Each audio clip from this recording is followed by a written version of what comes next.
Eto mga lodi, panoorin natin si ate na kumanta ng Ikaw Ay Ako. Grabe yung boses ng batang itong lupit. Panoorin natin mga idol at magbigay din ng reaction. Let's go mga idol.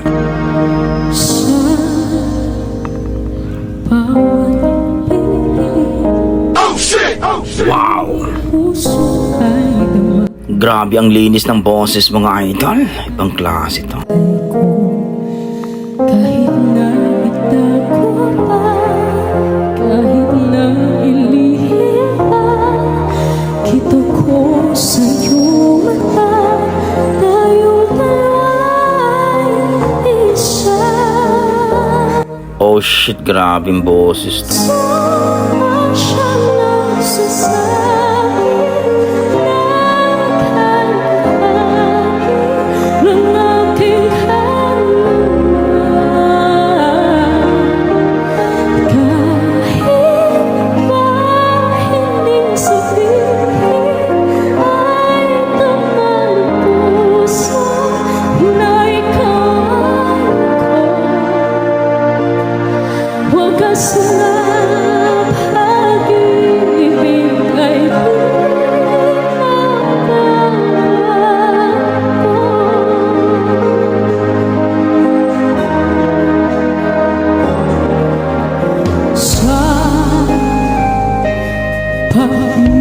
isa matatama kung naroon ka sa isip ko'y kasama ka. Di madaya ang puso sa lukso ng aking tama. Tunay na pagmamahal ay hindi maglalahad. Puso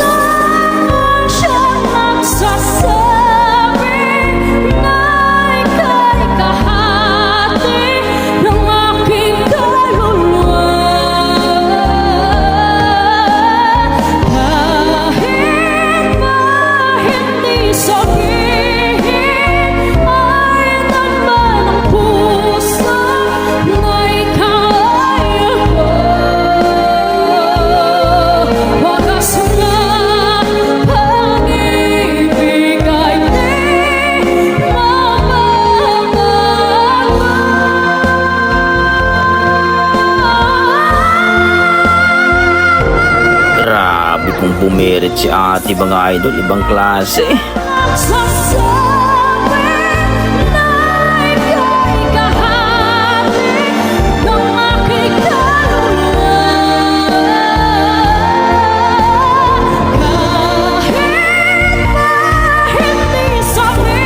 Kahit sino dyan mga idol, mapapalingon talaga sa boses ni ate mga idol. Grabe, nagsitinginan lahat eh.